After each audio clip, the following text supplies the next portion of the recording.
everyone, I'm Ivy Rivera. I'm a psychic medium, a Thai Eno Arawak, and this is my love and relationships show. This is a test show, so if it gets a lot of feedback and interaction from you guys, I will go ahead and add it to my 2026 show lineup. So please do drop a comment.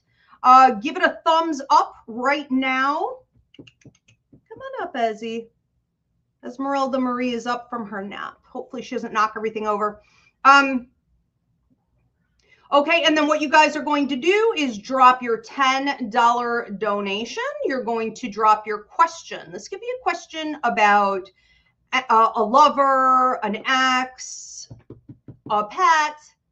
This could be about family, friends. I mean, anything goes. Your relationship to something. A lot of us have, whether it be like addiction issues or, you know, what is my weird relationship to this past situation or place?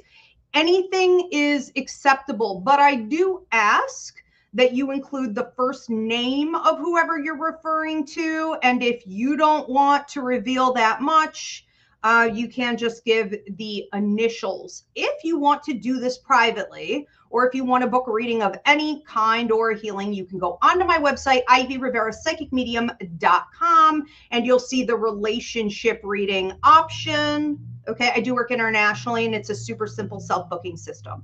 So you have that as well as a backup plan. Okay, let's go ahead and see where we are. Okay, we're not going to be able to move that, Diana? That can't go anywhere else? All right. No. Okay. So CJG, could you tell me what message I need to hear at this time regarding love and relationships? Okay, general. Okay. So let's see what I'm getting here. CJG, in general, what do you need to hear at this time? I'm just hearing focus on you and block them out. Now, when we're talking about blocking out, not just one person, but everyone, and this is just romantic, okay? This is just that we're not talking family and friends here. But whenever I see something like that, I automatically know you got a little work to do. You've got a little work to do in regards to cleaning up your energy so that you aren't in alignment with the type of people that are attracted to you. Who feels comfortable approaching you? Who from your past is trying to resurrect? You know, what is all of this sort of negative, low-level energy coming at you? Because, and my right ear is ringing like crazy, okay? A determining factor in you engaging with them or pulling away is gonna have to be the way your nervous system and the way your psychic ability, your third eye, okay, in particular, reacts to them. So for you, and this is what I'm getting for you, the right ear ringing. Okay, the grandmothers used to say left for love and right for spite, and that was fairly accurate. When the left ear is ringing, it's mediumship. It's messages coming through. Okay. Yes. Hello. Come on up. When the right ear is ringing, it's your third eye, your psychic ability, your higher mind kicking in. Okay. Giving messages. And when the grandmothers used to say, you know, left for love, right for spite, I always said, God, I feel like that's a little dramatic, but not when it's someone toxic trying to come at you. Because even if someone isn't deliberately being spiteful, they are bringing a certain discord into your life, okay? It is toxic energy regardless. And I always say, I don't want strife in my house. And I can tell when someone is presenting in one way, but their energy and vibe is off enough for me to know, right ear ringing, this is going to bring strife into my house, meaning my life, okay? So I would be careful with that for a while. I would say at least the next 6 to 7 months. And if I were you, I would focus heavily on clearing out old habits and energy and even like ideas of codependency. This could also be deconstructing and deprogramming. Okay, because that's how we start attracting that. So unfortunately right now you are. Okay, so therefore I wouldn't entertain any of these. Thank you for the hearts on TikTok. All right, let's move on to another one.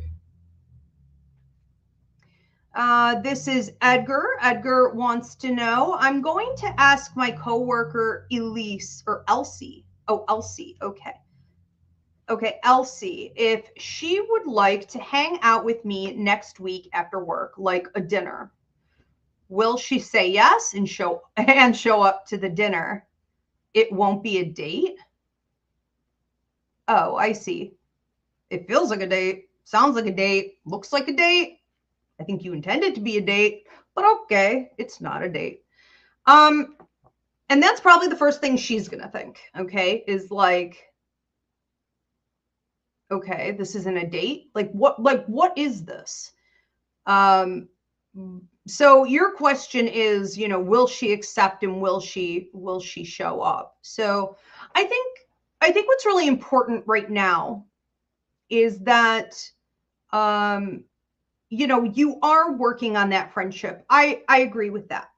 But I also think you're going to want to tread real lightly here, because if she is someone you're attracted to, you have a limited amount of time, okay, to make it clear that you are attracted to her, that you want something more, you're open to something more, okay, before it becomes offensive or confusing or weird.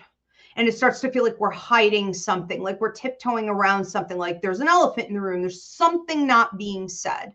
So I would be straight about this, okay, early on.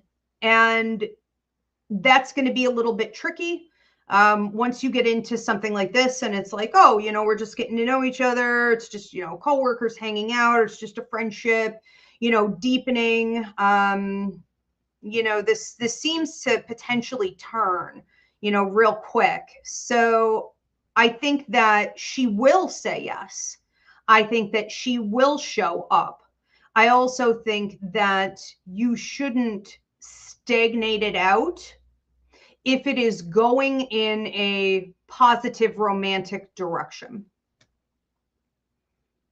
And I wouldn't say, I wouldn't say anything, honestly. I mean, I wouldn't say this isn't a date. I mean, I know you're saying it to me because I'm giving you the reading, but you know, just try not to say that. If anyone's ever said that to you before, and I'd love to hear in the audience, have you ever had anyone say to you, it's not a date, and I'm turned off permanently. I will never be able to get turned on again. I will never, ever, okay, because of that one line. That is a dangerous thing to say. It is a bold statement of rejection, which shows no audience awareness, and it shows really, really low self-esteem and insecurity on the part of the person who said it. And they tend to always come back later and be like, no, I did want it to be a date or whatever, but like, just skip that. Okay. Leave that out of there entirely. If she were to be like, well, is this a date? You know, you could be like, if you would love it to be a date, I would love it to be a date, you know, or if you would like it to be a date, or like, yeah, let's call it a date, you know, and then if she were to say no, at least you know. Okay. But that probably won't happen anyways. Okay, let's move on to another one. Oh, also, I forgot to tell you guys, this is unlimited for tonight.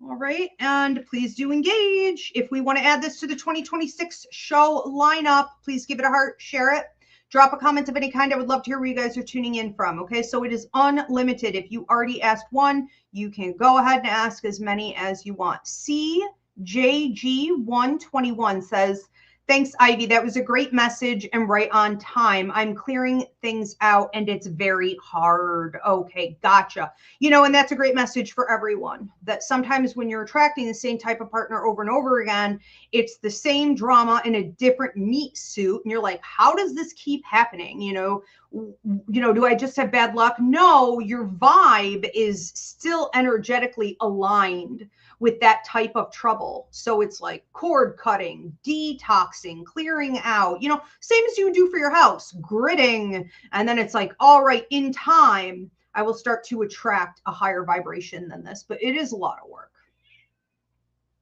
Goodness me. What can I do for you, ma'am? You want to come up here? Hi. As he's bored, she's bored out of her mind. Okay, Anna Pekka. Anna says, I ended a relationship with the man I was dating almost 2 months ago. I am looking for someone more aligned. Do you see someone more aligned coming into my life in the near future? So I ended a relationship with the man I was dating 2 months ago. Okay. I like that word aligned. Okay. I was just using it on CJG's reading. Okay, super important when people talk about manifestation and people talk about, you know, wanting to attract anything, okay, and just into their life. But we notice it in particular when we're dealing with other humans. You know, that's the key. That's the key to manifestation in every capacity. It's like I have to be aligned with it, meaning I have to match it, which means I have to know my self-worth. And it feels like, Anna, when you were dealing with this other person, you were definitely coming from a place of needing or wanting a relationship, and you were believing this person's lies, falsehoods. You were believing that they were more than what they actually were, that they were going to deliver more than they actually could. And I think you knew that this person was giving you a fair amount of, just lip service. And you were just kind of, mama, I'm just going to eat this up because I'm needing it. I feel like I'm working from an empty cup. And it's like, that's the thing. You hang out with people like this, you are always dealing with an empty cup. It will never fill because it's your job to fill your cup. Also, they're takers. Okay. Anyone who comes in hustling in any way is there to take. That's a guarantee. Okay. It may not show for a matter of time.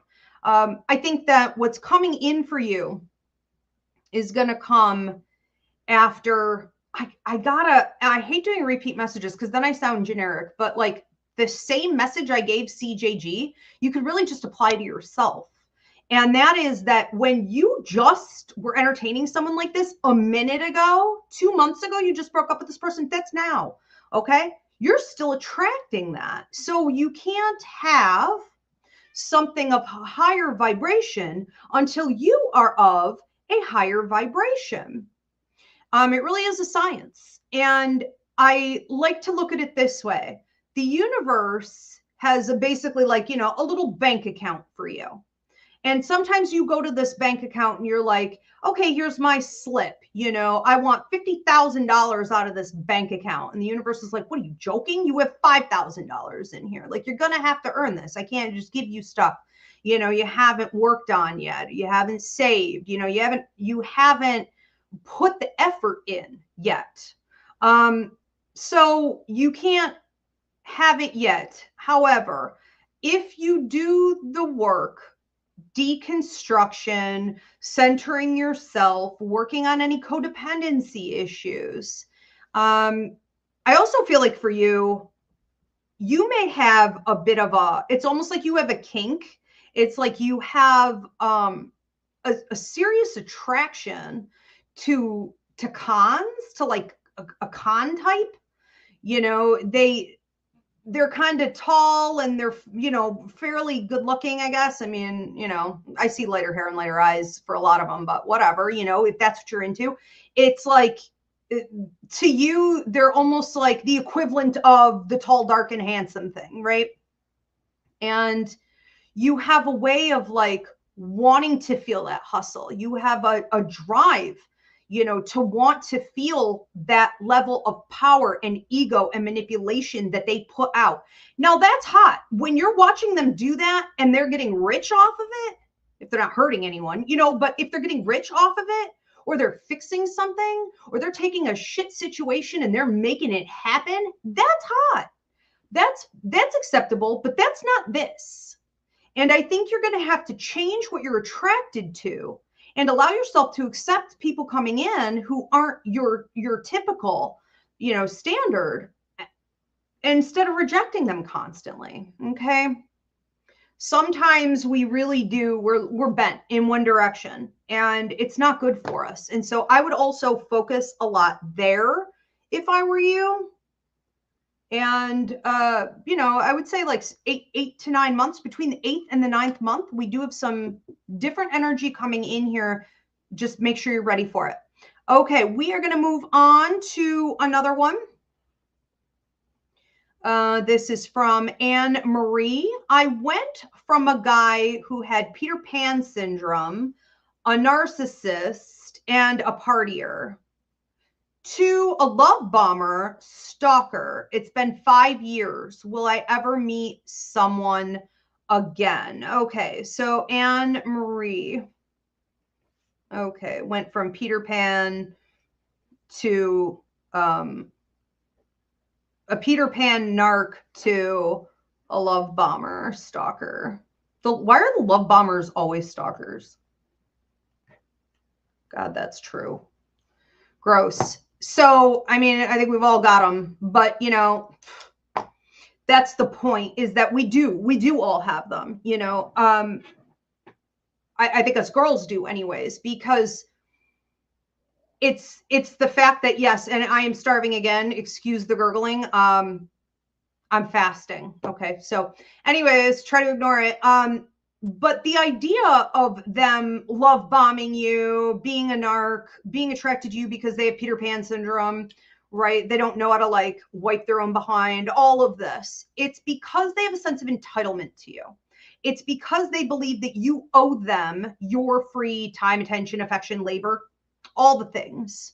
And they really do believe at the core that you will do anything, that you will stay, that you will put up with their nonsense, because you have been trained and programmed by society to so desperately want and need their company, right? To like be picked, to be chosen, to not die alone, you know, to not have to die with your cats. Where's my cat? Okay, I love it. I hope I do, right?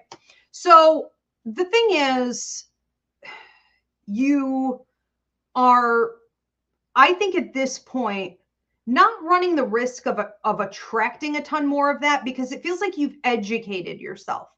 And that's the first step. And you've spent a lot of time, I feel, processing what happened, what went wrong. Really importantly, what the heck is wrong with them? Are they nuts? Yes. How did they get that way? Why are they that way? Why did they choose me? Da, da, da. What am I putting out that makes them choose me to use as a punching bag or use me up? So that's great, right? You've gotten through all the education. I feel like you've gone through even a substantial amount of therapy. So whether that's like self-help, literal therapy, I have 2 solid years of your time invested in that, until maybe you were like, I don't think this is helping me anymore. You know, I'm gonna have to get a reading. I think what's happening now is that you're pushing away the results. And this is a vibe you're putting out. And it happens a lot when someone's cleared the toxicity out. You've unblocked, you've removed the problem, but now you're not really interested in what you mentally think is the solution.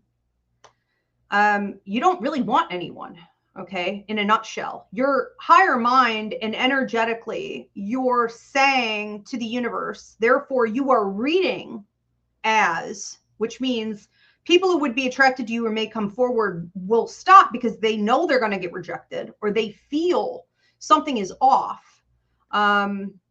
They know that you don't really want it. Okay.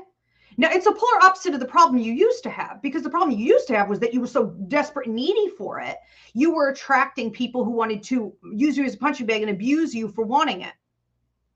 Right. So this is the opposite. It's kind of like setting boundaries with anything. You know, we usually start on the wrong end and then we go excessively too far to the other side. And somewhere in between is where we want to put ourselves. We want to become a little bit more centered and balanced in saying, like, I'm open. And you're going to have to actively do this. You're going to have to visualize this. I would say 1 to 3 times a day for maybe like 10 to 15 seconds. Just visualize, you know, what it would look like for you to be open to receive someone of a higher vibration. And I think it will come in, but you know, it's not just clearing out the energy, it's resetting the energy in this case. But yes, you will be. You'll be meeting quite a few people. I would say in this year, probably 5. I feel like 2 of them are really more valuable and 3 may be playing, which is fine. 1 may be a lifelong friend. All right, we're going to move on to another one. Abby, like Hicks. Okay, so Abby wants to know, wondering if there is a contract between my father, GBI, his ancestors, and myself, as he is near the end of his life. Okay, his ancestors? Is there a contract?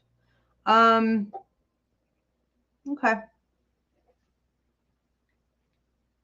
I'm sorry. I'm sorry to hear your father is near the end. That's hard. Okay. So let's take a look at this. There is always going to be, this is a given. There will always be a contract between a parent and a child or siblings.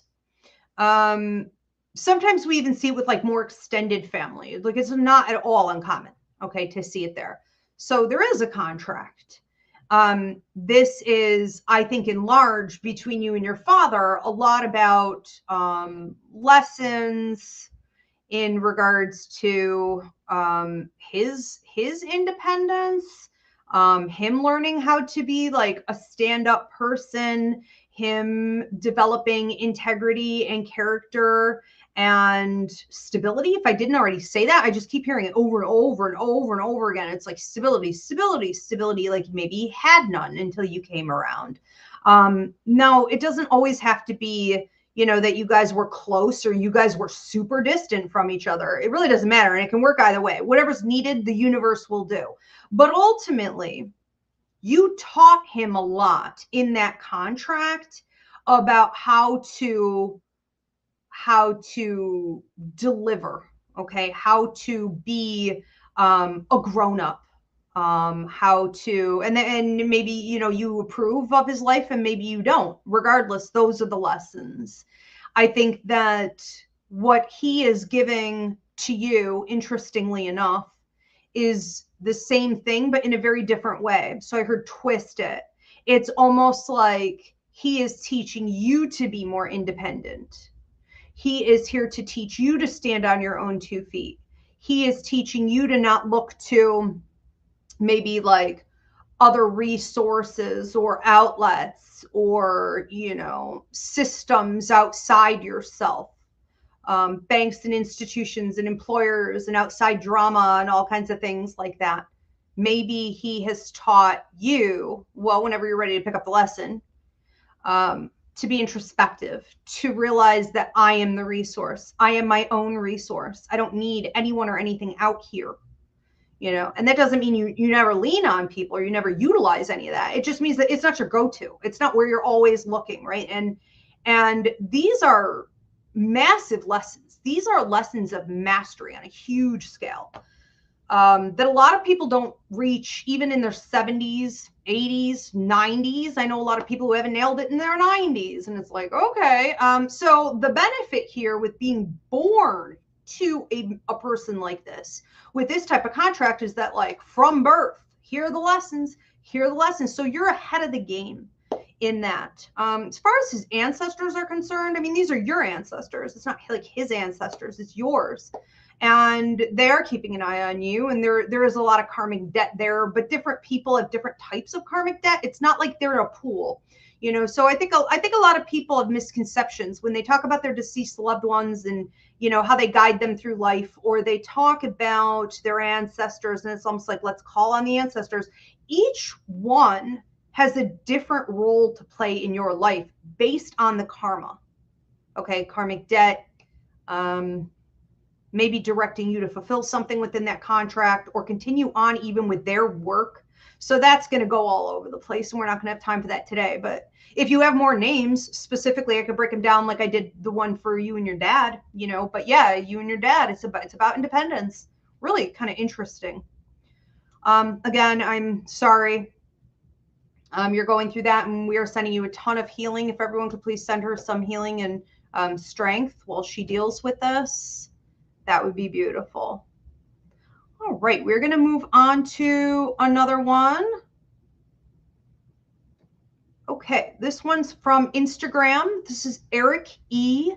Eric says, a general reading of my relationship. What's the person's first name? I'm assuming this is a current relationship. Okay. Do we want to come back to that, or do I get initials or of my relationship? It's all right. I'll just go ahead. So I'm going to wing it. All right. Eric E. General reading on my relationship. So I actually have someone kind of pushing you away. And this person may have like longer hair, like layers in their hair. And I feel like a big, beautiful smile, but like when you come near this person, or lately when you guys have been together, it's like their smile is dying out. Their light is going off. The shine in their eye is no more. You know, it's like this sort of poetic sadness, honestly, of like a deflated balloon. You know, it's a situation where we don't want it to, and I'm sorry you're going through this, you know, but it's like we don't want it to get worse.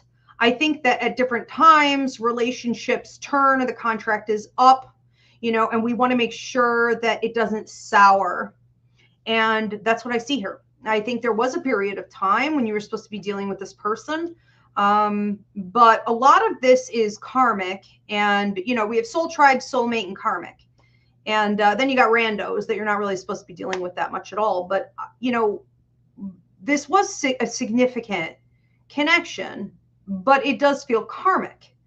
And I always say in love partnerships, when it's karmic, what we're really dealing with here is like unpaid debt. There's debt owed. Okay. And that's going to come in the form of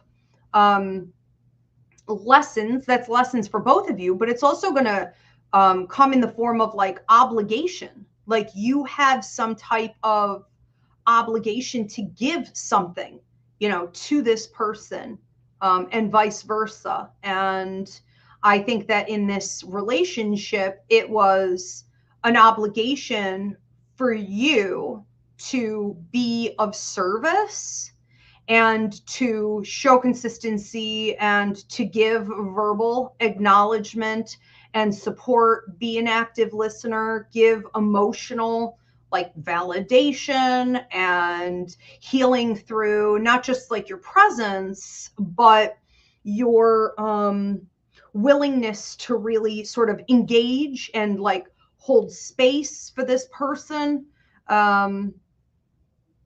This person may have also had some, I'm hearing dichotomy, almost like a bipolar, and I can't prescribe a diagnosis, but it's almost like it was getting easily triggered by some of the things that you were doing, and they have some mental health stuff that they need to work out from, you know, previous relationship stuff, or maybe more healing needs to happen. But ultimately, I don't feel like you fully delivered. Okay. And so now what I see is this person resisting, because it is becoming a trigger. Okay, so we can always, and this is just sort of a message for everyone. Thank you, Eric. But I think that, and again, I'm sorry you're going through that, but I do think that we can all learn as we're supposed to. That's the point of any relationship, not just karmic ones, but we step back and we say, where could I have improved? And instead of trying to like get the person back to rewrite the ending or prove that you can, just let it go. Just let it go. If it's causing pain, if it's souring, if it's causing discord, let it go.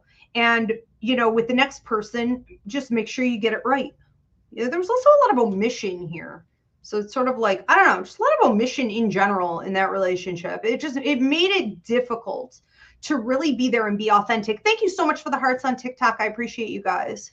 It did. It made it difficult. And that's both ways on both people. All right. Let's go ahead and move on to another one. All right. We have Abby. Abby says, thank you, Ivy. He always says he helped me out the most by stepping out of my life. Oh, okay, good. You know, hey, we can roll with this. By stepping out of my life since being a child, now helping him at the end. Thank you. Oh, okay, Abby, I remember you're talking about your dad. No, that's fairly true. That's fairly true. Very interesting. And, you know, when we don't fully accomplish the lessons and fulfill the karma, it goes on after we pass away. So let's say you learned a lot in your independence, Abby, from like him not being there, but he didn't learn a lot about being like a good dad. He'll just have to either reincarnate and do it over or do it from the other side. Okay, so he will have karmic debt to you in that area. Like your part of a contract has nothing to do with the other person's part of a contract ever. And that's a big question a lot of people have is like, well, what if it's not being fulfilled? As long as you fulfill your part, as far as you are concerned, it's fulfilled 100%. It's not relying upon them and their half. Okay. All right. Let's move on to another one. This is on, where's TikTok? This one. Okay. TikTok from Jess1199. My relationship with my husband, okay, Chris, has been strained as I would like him to be employed and he's not. Will things improve? Will he get a job? Well, okay, will he get a job? You know, the thing here is I feel like even if he gets a job, and he will eventually get a job, he's going to have to eat. You know, and you won't tolerate it forever. And he knows that. But even once he gets a job, I don't really think it's going to fix this. So that is in no way, shape, or form the solution to the discord between the two of you. In all honesty, I don't even really see it improving like the day-to-day lifestyle or the circumstances that are leading to the friction. I don't see it improving the tension. It may make it worse. And I wonder if to some degree, like he knows that, like if he feels that working is somehow going to like make him more stressed, it's going to make him more, and you know, work does that to people. But like, what is he thinking? You know, this really isn't a situation too where I feel like he can't get a job. You know, this is like he can do this, but I think he's choosing not to take lesser jobs than what he really wants, or, you know, he's not willing to expand out. He's not willing to push as hard as he could be, regardless of like what, you know, what he's telling you. You come up here, mama. But whether that be like, you know, following up, you know, kind of locking down that interview. I think that he is giving off a vibe. And I see a lot of people do this with their money. And it's really the same thing with like getting a new job, you know. When we give off a vibe like we don't want it, we're afraid of it, you know, it's almost like, it's, you know, I think of the tarot card where the guy's got his arms crossed, he's under the tree, and there's like cups out everywhere spilled on the ground, you know. But it's like one's being offered and he's like, I don't want it, you know, for whatever his reasons are. Again, a lot of it is like mental and emotional. An employer knows, okay? Money knows, the universe knows. You have to be in alignment. So I do not think that him getting the job is really going to improve things, in all honesty. I do think he will get a job, but I also think that you have to be more cutthroat about the situation.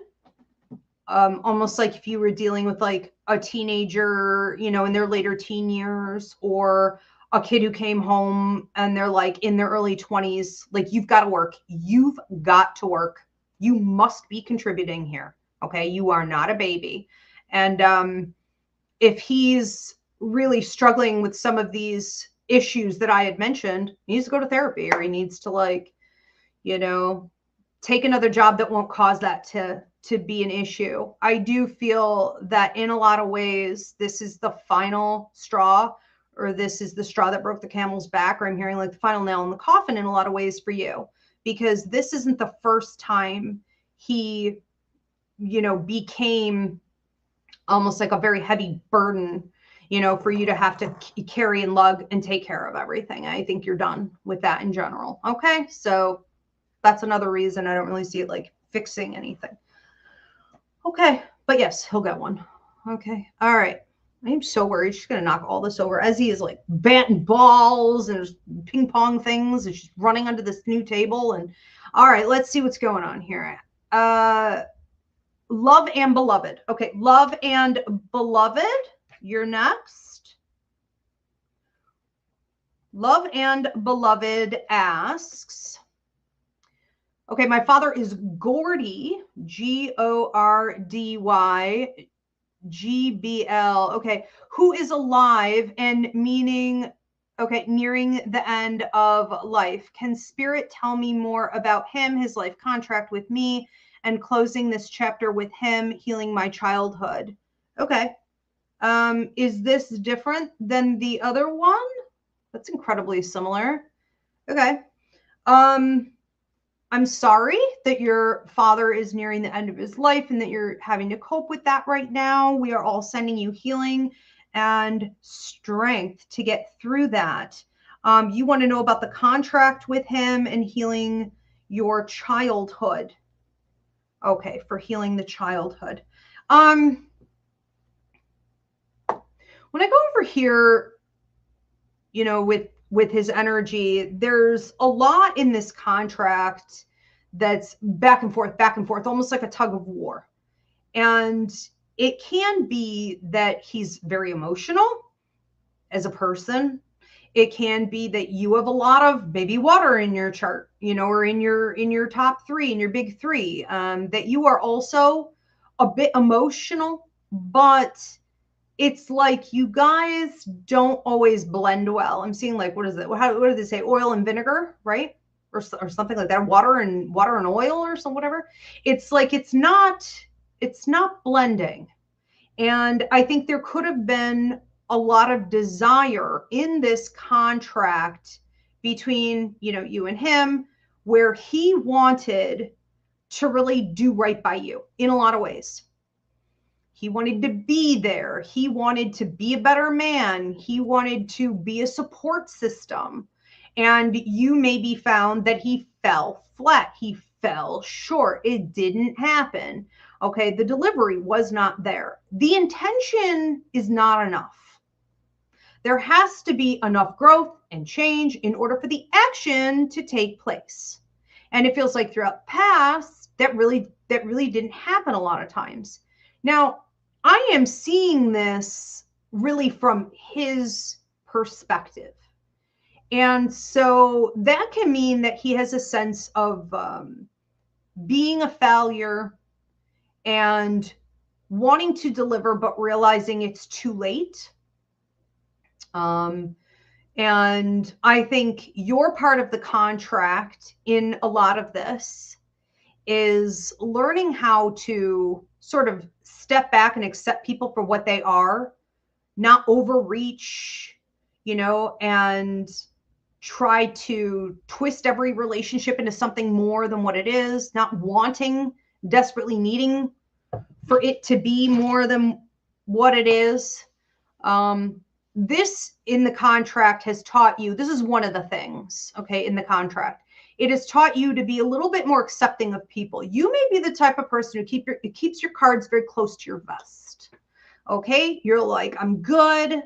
I am an observer, not an absorber. I am a little bit quieter on the sidelines or watching and interacting with you in a detached manner because I'm studying you, because I am assessing. And that's a smart way to live. It's an intelligent way to come at, especially people you don't know, but all types of relationships, because humans are fickle. Humans are nothing more than energy that is shifting constantly. And even people who were living right in the past may not be in the future. You never know what they're going to go through and whether they're going to, you know, fold. We don't know. And so he also has a perfectionistic thing in this contract. I'll wrap it up with this. He's a perfectionist. He's a perfectionist. So even when he does do something right, even when he did do right in his life, it was like ego, fear, manipulation, and control. It was low self-esteem. It was, I'm going to beat myself down, right? And you had to fight against adopting that and absorbing that and becoming that type of person. And one of the ways to do that is to accept yourself the way you are, right? So self-knowledge, self-awareness, self-acceptance. And I feel like I'm choking, to clear your throat chakra, something he never did, right? A, speak your truth, and B, when it's disrespected, disregarded, or nothing happens, you come at it again. You take responsibility. You hold yourself accountable for your voice. All right. So there's a lot in that contract. It does come up more. Okay. So I'm going to wrap that reading up. I think that one kind of went over. Sometimes I go off the rails a little bit. Sorry. But I do think that, and this is for everyone, when you have a loved one who is going to pass, maybe they're not even in the process yet, or they are, and even afterward for probably like a year and a half, if there was a kind of heavy contract there, you're going to notice it. Okay. It's going to come up in a million different ways, especially in your dreams, but that person's going to pop in your head constantly. Before my father died, and I was not there, and I didn't know, I wasn't told. I knew psychically he was dying, because a month before he passed, he was coming to me in visions, and I smelled a cologne, and I had a flashback to him putting my brother on the bathroom sink and putting on, it wasn't cologne, it was like aftershave, like he had finished shaving. And I like to sit like on the toilet seat, just like watch him shave and, I don't know, do man things. It was fun. And, I remember him taking my brother and putting my brother up on the sink, and my brother being like, he wanted some of the aftershave, right? And so like my father put some on him, and I had forgotten that smell. I had never, ever, I forgot that entire memory. I never thought of that. I never smelled that. It's called Clairaugustine, when you smell phantom odors, right, that aren't there. You taste phantom flavors. And there I was driving in the car a month before he died. I hadn't spoken to him in a million years. I don't know. And there was the flashback, and there was the smell. And I said, yeah, he's going to pass. And from there was a constant flow of us working together, or me working on things, or me watching him work on things energetically, right? Mostly through the dream state, and a few other visions while I was awake, because the karma continues, but it increases significantly around the time of someone's passing. So these contracts come into the forefront. Anyways, kind of interesting. All right, we're going to move on to another one. We're going to move on to Maraid. If you guys are tuning in late, okay, please drop your $10 donation and your question about any type of relationship. Do include the first name of the person that you're referring to, or at least the initials. If you want to book this privately, you can go onto my website under Love and Relationship Readings. I do work internationally. Ivy Rivera, psychicmedium.com. And we'll be getting to everybody here. Okay, the directions are above in the description, or below. I think on YouTube, actually, I think it is above. But if you're on Instagram or TikTok, we're not able to put that information in the description. So Diana, my beautiful producer, is dropping it in the comment section over and over again. Okay, so you can find it there. Maraid says, hi, Ivy. I recently started talking to Jake. Okay, let's see, Jake. And I'm thinking about him a lot already. It reminds me of my relationship with Ethan. Okay, Ethan. Okay, why is this happening again? Okay. Thinking of him a lot already. Why? Okay. So why is this happening again? Well, the first thing that I am getting here is a need for more deprogramming. So you have to remember that from, I was going to say the moment you were conceived, but let's go back even further than that. Let's go to your mother's DNA. Let's go to grandma's DNA. Let's go to great grandma's DNA. Okay. When you look at what is handed down in the nervous system, from, parent to child, ancestors, what have you. It is there. It's like a script that's written for you. So before you're even born, you adopted from them whatever they had been trained and programmed up into. Okay. That includes their fears, whatever they had to do for survival, their survival instincts. Okay. And quite literally the nervous system. Well, women before you had to be with a man to eat. They had to be with a man to survive. They had to be with a man. They had to get a man, or they could, they could die. Hello. Let's remember that until 1978, a woman couldn't get a loan for her own business or have a credit card. No, I'm sorry. It was the 90s. It was the 90s. She couldn't open up a business without a man. She couldn't get a business loan without a man. The 90s. 78, she could get a credit card. Think about that. Okay. That's not in your ancient relic of a past ancestor history there. No, that was a minute ago. So, when we accept, and that's what I think you need to work on, is accepting that it was born into you to center men. Then you were born into a society where it's hammered into you from birth.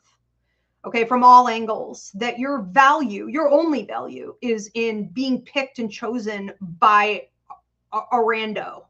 Any rando will do, okay? Any mediocre dude will do.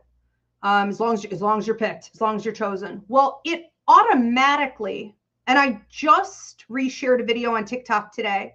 I'll try to duet it. I'll try to go back and find it and duet it if it'll let me. I have a feeling it won't, but where they did all this research, and this actually came out in the 80s, the research, but they're bringing it up again, or reviewing it again, because it's so pertinent to where women are today as we awaken from this sleep. But that when they put little boys and little girls in the same interview, they would ask them both when they were 9 years old what they wanted to be when they grew up, and who they thought they were and what they believed in. And the boys nailed it. They were 100% positive, and the girls nailed it. They were 100% positive. By the time they were 11, the girls were not as sure, and the boys were 100% positive. By the time they were 13, the girls said, "What do you want me to be? What do you think I should be? What do you think I should do?" And the boys were still 100% positive. That's what has been done to us. Okay. So it was in your DNA. It was in your blood, all these survival instincts, And then you were trained up on your own, like through society in this way. And so when you meet someone who wants you, whether they want you for sex, or they want to pick you for marriage, or they just want to come sleep on your couch and be a hobosexual, or they want you as a nurse for, nurse with a purse, or a hospice wife, they freaking want you. There could be a million reasons. You know what I mean? It's them wanting you is not always real or good or authentic, but they want something from you. And you automatically, your nervous system reads it as a possibility that you could, give them something and keep them, that you're getting picked. It's happening. You're being chosen. And your mind just automatically can become obsessed with them. Let's center them. Let's lock this down. Let's make this happen. Now, that does not mean you're even attracted to them. It doesn't mean that it'll last. It doesn't mean you even want it. Okay. But it is so ingrained in you to do this. So just be mindful. I would actually start there, because it feels like that's the majority of what this is.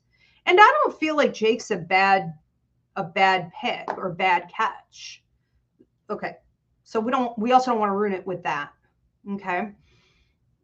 Do we have any more? Edgar says, "Thank you. You're very welcome, Edgar." Or I don't know. Oh, maybe you're saying that to Diana. Okay. So we have another one here from Edgar.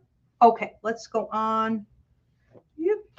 You guys, if you haven't already done so, please give this video a thumbs up. Drop a comment of any kind.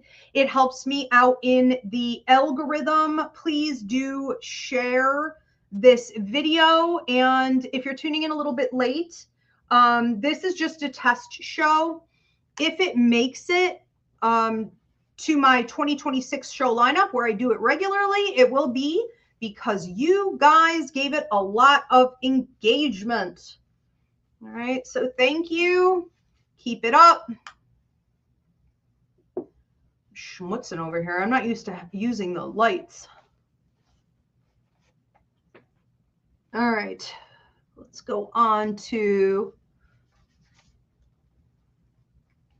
all right, Edgar says, when do you see me having an improved relationship with my siblings, Cesar and Javier?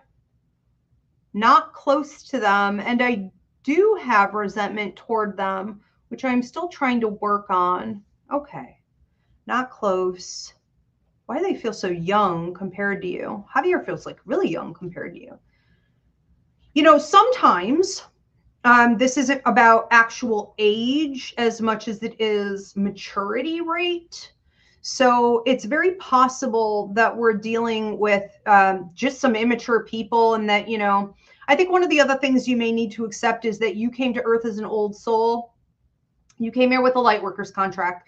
You came here with a healer's contract. This may be your last life, okay, if you choose for it to be. I mean, you would have to hustle on some things, but even if it's not the very last life, and I am going to have to fix TikTok because that stupid puzzle thing just popped up, you know, we're close. I mean, we're very close, Edgar, like, you know, within the last 2 to 3. I mean, but I think that, let me fix this puzzle. I'm just going to keep yelling.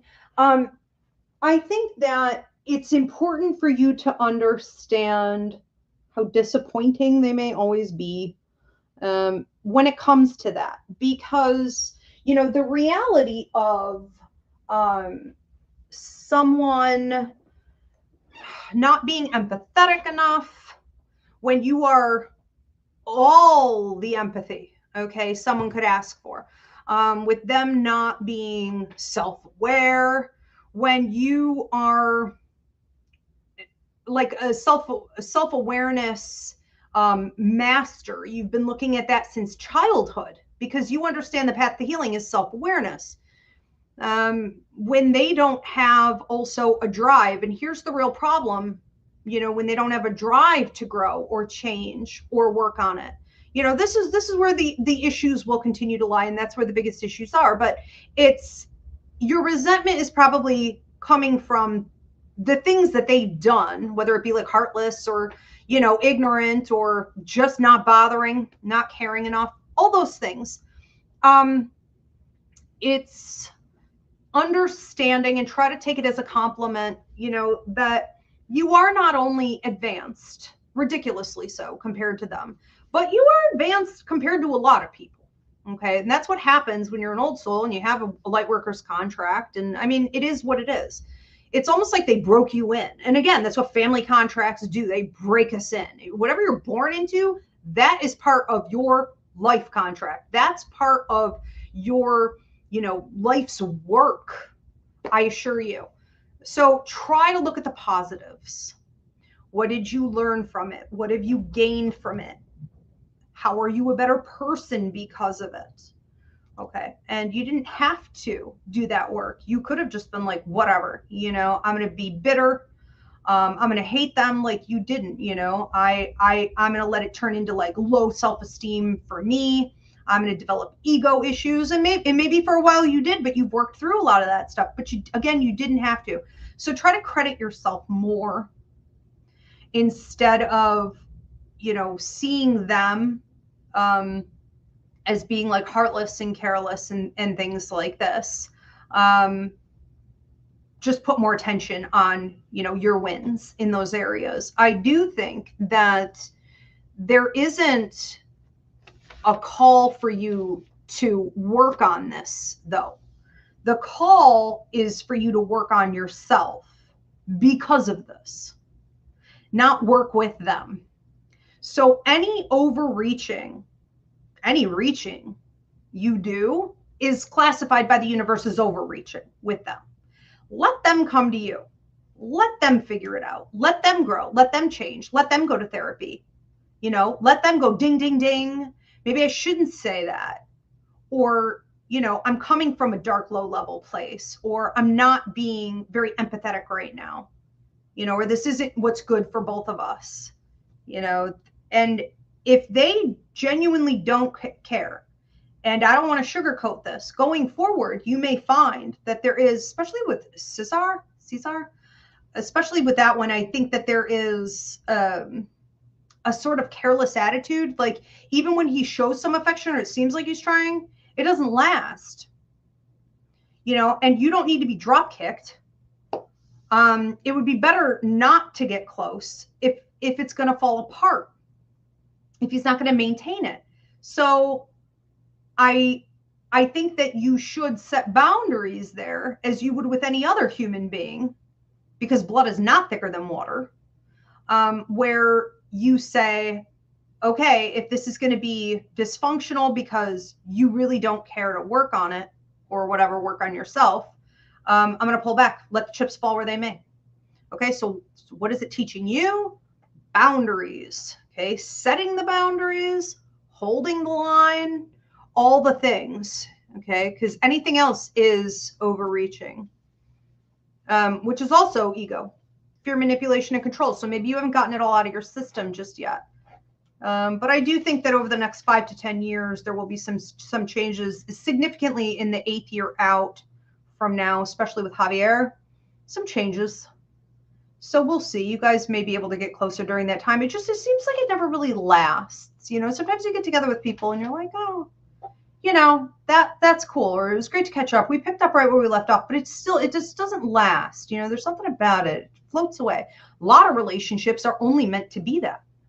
Okay, but they come in and out every decade, like 2 to 3 times per decade, but they don't ever stay. Okay, so it's just a different type of contract here. All right, we are going to move on to another one. All right, this one's from Lucy. So Lucy asks, do I have a contract with Brad? And Merry Christmas, everyone. Merry Christmas, Lucy. Do you have a contract with Brad? You know, this feels a little karmic, and it feels a little soul tribe to me. So what we could be looking at here is a relationship based very much on mutual appreciation and helping one another to build. This could involve quite a lot of teamwork, and you could help one another to process also, like intellectually, you know, logically, emotionally, you know, energetically. So, you know, there could even be like sexual chemistry here. But I am getting some past life history, and that looked quite sexual. But I think that it's like you guys are trying in this life to not just like do that. Like, don't just, you know, sometimes you meet someone and you're like, you know, maybe we shouldn't just hop in the sack, even though we could, and it's good. You know, maybe that's not what we're here to do. Maybe we are here to talk more and to, you know, be an emotional support for one another, and to invest in each other's like growth and be a safe space, and, you know, deepen the levels of intimacy, you know, like real intimacy, true intimacy. I feel like the contract right now between the two of you wants that to be proven. So it's almost like if you can do this for each other, and you can show up again and again, like prove stability in that direction, before you get like greedy or you want something more, or you start getting emotional, or, you know, things start getting nutty. If you can do that, I think what we're going to be looking at here is almost like the universe's way of like confirming that something is ready to level up. I always call it a pivotal point. Pivotal point is an opportunity for two people to either come closer together or to go further apart. Okay. And I see you hitting your first real pivotal point at 3 months. So 3 months in, we can determine, you know, whether this is going to level up or it's going to phase out. So we'll see. Yeah, because just because there is a contract doesn't necessarily mean it's going to be fulfilled. I think that your job in this is, and you seem to be getting really good at this. If in recent years, like if you've been working on this the last 3 years where you were like, well, I think I just need to be a little more like stable and present, slow my roll, not overly engage and not go running and lock myself behind a door. If that's how you've been handling things with like new people, not just in love, but just in general, I think that's brilliant. And I think that can really pay off here. But you guys do also seem to be mirroring each other in a lot of ways. Okay. So yeah, there is a contract, but right now and probably forever, right? It's going to be on teamwork. It's going to be on building. It's going to be on stability, being stability for one another. All right. We are going to move on to another one. This is for Elena. Okay, and thank you, Lucy. Elena says, Laventernithy, me for general with Victor. Laventernithy? Laventernithy me? Okay. Laventernithy me for general with Victor? Victor, let's just jump into Victor here. What's going on with Victor? Elena and Victor, let's just do that. Elena and Victor. Victor comes in with an awful lot of energy sometimes, almost like rambunctious or obnoxious or nervous. There can be almost like too much. And when this comes toward you, it can bring some level of excitement and almost make you believe that there's some type of fortune behind this. Sometimes people with like a lot of energy, you interact with them because they're not always like that. I mean, they're not like that every minute, but when they are in that vibe, it can make you feel like there's something magical about it. Like something is going to happen here. This means something. Like, where are we going? Like, what's the adventure? Like, I'm all in. And then like it goes nowhere. It just falls flat. There's nothing there. He didn't intend to make it look like he had a ticket for you to get on board and go anywhere. You know what I mean? It's like, I don't think there's a lot of thought behind it. I think this is, his energy in general. And what can happen in a situation like this is that you are often feeling let down, or you're feeling as though there's, some type of discord here between the two of you. There's talk of 5 months out. There could be, and I'm sure that's not the first time it happens. Okay. But it's almost like you're trying to talk to him. You're trying to get an answer out of him. And he's like jumping around, giving that answer. I always say with a situation like this, the first red flag is the last red flag. So the minute I ask you a question, and normally I'm clocking stuff like this, like very early in the dating conversations or on the app or, whatever it is.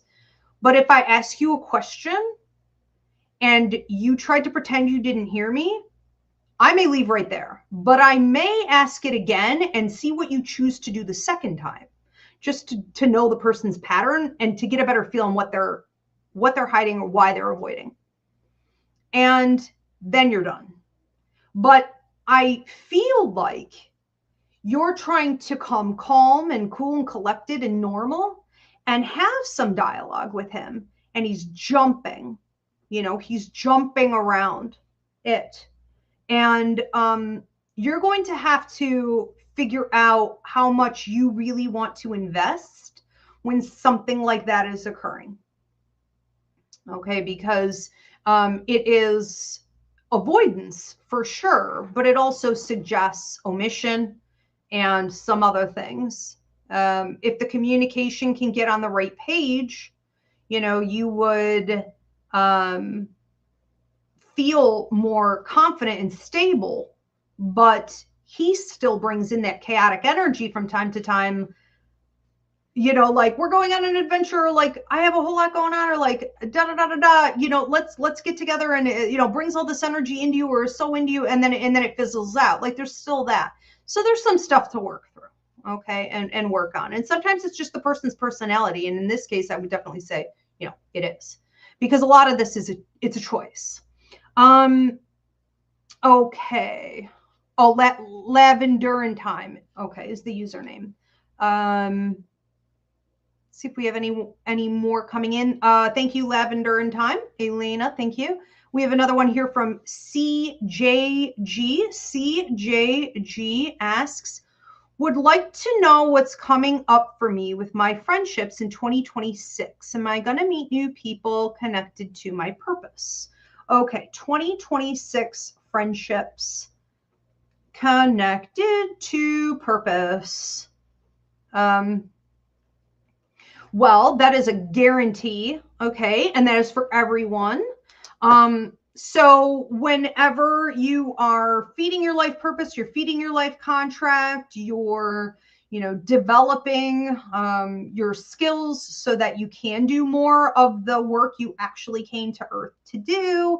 Whenever that's going on, you are going to automatically, and I would highly recommend, to everyone, you sort of wait for your friends to show up until then. Even lovers can come through during a time like that. So, we are seeing for you in 2026, some real inner child healing. No one likes the orange popsicles. Okay. If you do, kudos. You can have the entire rest of the box. Okay. I'll eat all the red ones. But there's this cute little image of you hanging out with some girl, some woman, and her getting the last popsicle. And of course, the last popsicle in the box is always orange, right? You remember how they were in the 80s? I don't even know if they make them like this still, but they've got like 2 sticks, and when you got down to the bottom and you had a bunch of kids waiting, you would split it in half and you'd be like, okay, good enough. We're going to go halvesies the rest of the way. I see her doing that for you. So I see her having it and being excited about it and splitting it and giving you half and you being like, oh, orange isn't my favorite, but like just her sweet nature is making it my favorite. And she's so happy to give that to you. She's so happy to, embrace the sort of camaraderie, the friendship, the equal balance, the reciprocity. She is happy to see you happy, right? And it's a rare person who gets happy watching other people get happy. A lot of people hate that, This is someone who has a pure heart, an open heart, and is, I want to say, really satisfied, feels very satisfied when talking to you, after talking to you. So that's one friendship, okay? Meaning too that, like, I'm assuming this is going to happen in quite a couple different areas or quite a few different, ways, but with a couple different people is a better way to say that. Because I've got 4 total, 3 that are sort of the same, 2 that are literally the same, 2 that have a lot of masculine energy, 2 that have feminine energy. Soul tribe energy here, certainly with her and the one other person, which means there is a contract there as well. But basically what you say, so CJG, a way to just let me sum it up so I can stop babbling here. It's what comes out of your mouth. It's the stuff you say, okay, that helps people to feel, maybe not immediately, but like when they take it home and they process it, or they take it from the back of their brain where they stored it and they bring it up front and they meditate on it a little bit. They're like, damn, what did she say? Like, that's so true. Or that really helped me, or that resonates. That's uplifting me. That's bringing me to the next level, even when it's a harsh truth.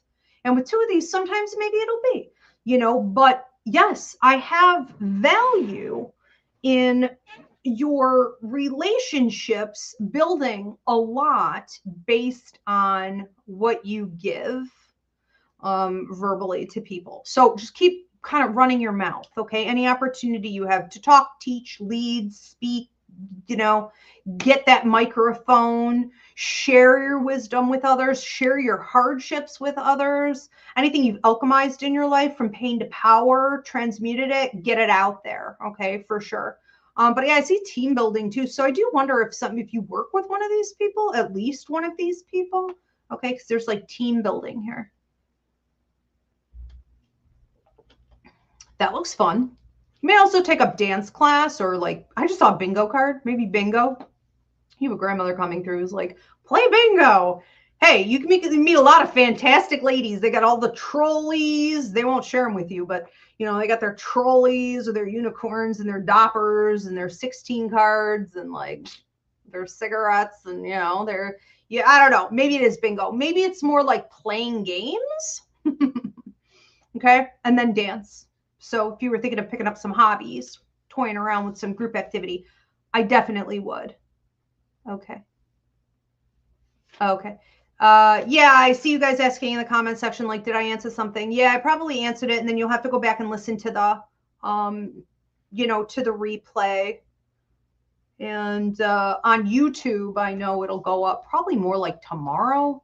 Although I see it sometimes running right away. So I'm not really sure what goes on with YouTube.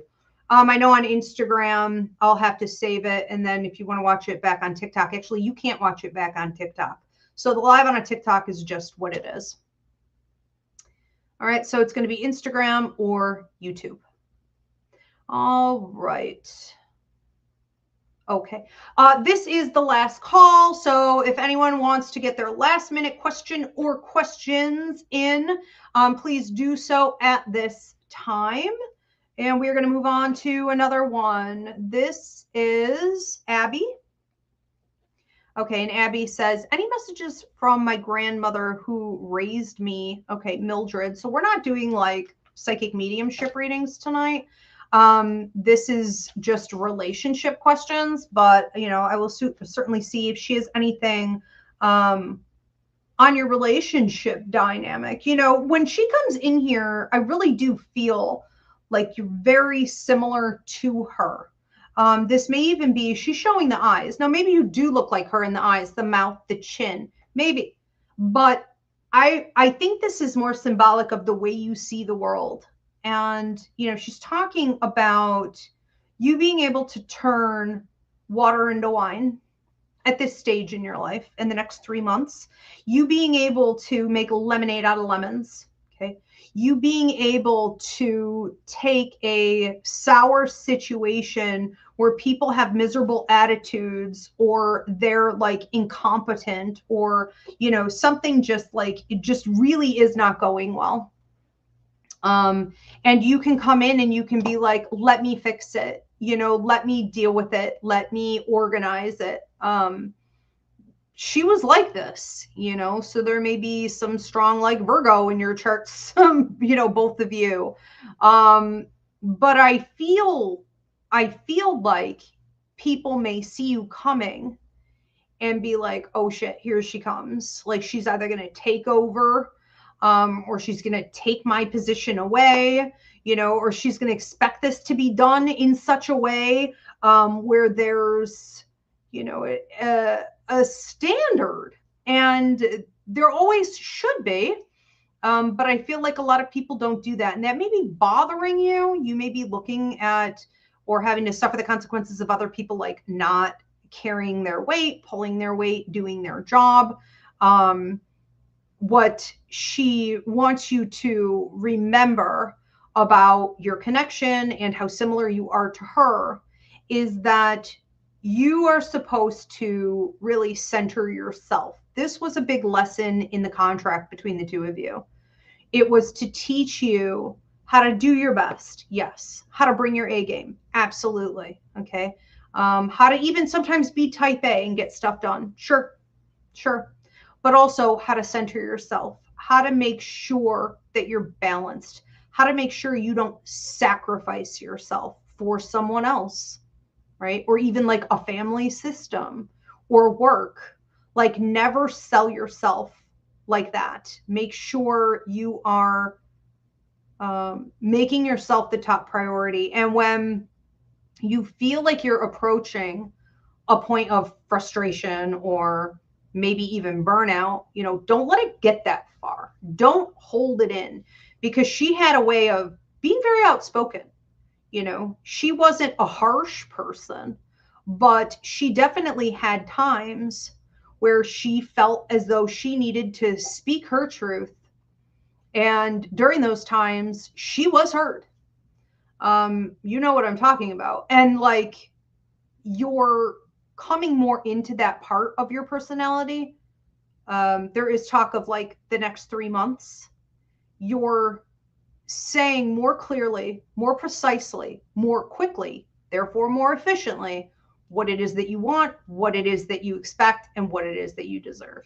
Okay. And she just wants to make sure you're keeping up with it, because nobody can do it but you. Okay. And that's really how you take care of you, even if it's uncomfortable to do at the time. All right. I think I got to everyone. Are there any more in here that I need to touch on? Do we have one more? Okay. Edgar says, when I have my own practice, will it strengthen in some way my relationship with my family members? I heard no. Maybe my cousin or sibling seeking my therapy services. I wouldn't count that as strengthening your relationship. Okay, cousin or sibling. It seems to have the opposite effect. So I think be realistic. Here's a good way of saying this, okay? You may, Diana, I'm going to have you take that down. Did I miss something? No, we can take that down. Here's the thing. You may very well have a couple people come to you from time to time. I wouldn't bank on it. You may have an opportunity to talk to some of the older ladies or some ladies who are kind of real busty at a point of grieving. I mean, older family members, you know, we have people pass away all the time. So for whatever reasons, they have grief in their life. Maybe it's not a family member, they just have grief. They have loss that they're dealing with. They may come to you in a more casual setting, you know, to talk to you or enjoy some of the help that you offer, even if it's like a book or a video or, you know what I mean? Just some kind words, a little bit of insight. That I feel can strengthen the bond a little bit, but they don't seem highly invested. Like I said earlier with your other message, like just be careful you don't overreach. Give it for the sake of giving it. Give it with unconditional love and zero expectation of what you'll receive back. And when it comes down to the cousin, the siblings, you know, things like this, maybe they would come and see you. It's up to their free will. Can't give a 100% guarantee, but I do think that what happens, if that occurs, is that they're almost feeling rivalry with you, like you know some deep dark secret, like you figured them out, or like you have some information, like a weapon, you know, like you have a weapon against them. And that's not at all the point of it. But that's usually why a lot of people avoid things like readings, and they avoid healings, they avoid therapy, because they're hiding things, you know. So to come and sit on your couch is going to feel like exposure, or like you're trying to expose something, you know. So I don't know. I don't know that I would say it would strengthen the relationships, but it is entirely possible it will happen. I think it's almost a guarantee it's going to happen in a few different ways with a handful of people, you know. But I think it's already happening. So it'll probably just be more with those people and a couple ladies, again, that you don't really see all the time. Okay, is that it, or do we have any other ones? I do want to remind everyone that if you want to get a reading, Diana, if you could pop up the next couple shows we have going on here. If you do want to get a reading of any kind, all right, you can go onto my website, Ivy Rivera, psychicmedium.com. You can also book a party or a healing that way. And I do work internationally, simple self-booking system. 99.9% of what I do is over the phone. You can also come here for an in-person if you want to do that. And love and relationship readings are one of the options up on my website. So you can just click on that. Also, a reminder, Sunday, okay, 9 p.m. Eastern, back here on all of these platforms is Roots Revival Interfaith. our church service for the month, and the sermon topic is when it's time to let go and how to do it. All right, super important. We are at the tail end of a 9-year. This is it. Out with the old, in with the new. If you've been complaining, why don't I have? Why don't I have? Why don't I have? You may have to get rid of some stuff to bring in the new, okay? In order for a new door to open, another door has to close. So we're going to talk about work, relationships, and daily habits and lifestyle. You know, how to know when it is, in fact, time to let go of something and how to properly do it. Oh, we got another question coming in here. Also, the Unbound Sage is on Monday. So my regular shows are back. We just did an Ask Ivy the other day. We have the Unbound Sage on Monday. I know my shows are normally on Wednesday. However, in 2026, I'll be doing 2 to 3 shows per week. Thank you for the support and allowing me to do that. That's exciting, but also I can't with the holidays. Okay, Wednesdays are all taken. Christmas, Christmas Eve, and New Year's Eve. All the Wednesdays are booked. So my shows are all over the map. Okay, until deeper into January. So we'll get back to normal eventually with the Wednesday shows. So we have another question here from Maria Elena. So Maria says, will my son and I get our order fixed? Will my son and I get our order fixed? Okay, and I don't have his name. Will you get your order fixed? Yeah, I think that you will. I do feel like there's some level of pushing that needs to happen here. I also feel like don't say too much, like don't push so hard, you know, that you are you're overdoing it, you're overstating something, you know, you're crossing a line. This feels a bit like a situation where I'm not saying less is more, because straight out of the gate, it is like push, push, push. And then it feels like pull back. Okay, pull back and let the rest happen. Let the chips fall where they may. But yes, and I also feel like he's helping you with this. So it feels like the two of you sort of collaborating, which is good. So I like to see positive energy between two people working toward, it's sort of like it's biblical, right? That if 2 or more people pray for anything, well, it's the same thing with like manifesting something positive or having a positive outcome in any sense of a relationship. That's going to require, you know, that both people are sort of on the same page. And I do get that here. So yes, I think this will go well. Is there another one? Okay. I see a few more in here. Okay. Okay, so we're not ending the show. I lied. That's fine. All right. Let me get another piece here. Okay, so we're going to move on to Ayana. When will Rakaja and I meet? Okay, and where? In the city.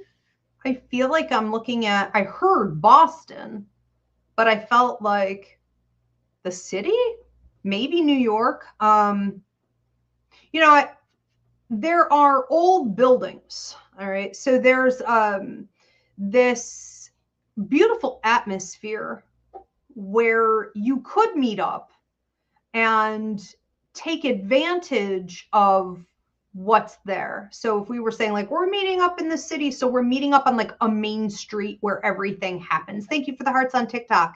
You know, we're meeting up in an area where we can enjoy each other, kind of romp around, you know, get something to eat, get something to drink, like have a lot to talk about, have a lot to look at. There's this sort of adventurous feeling of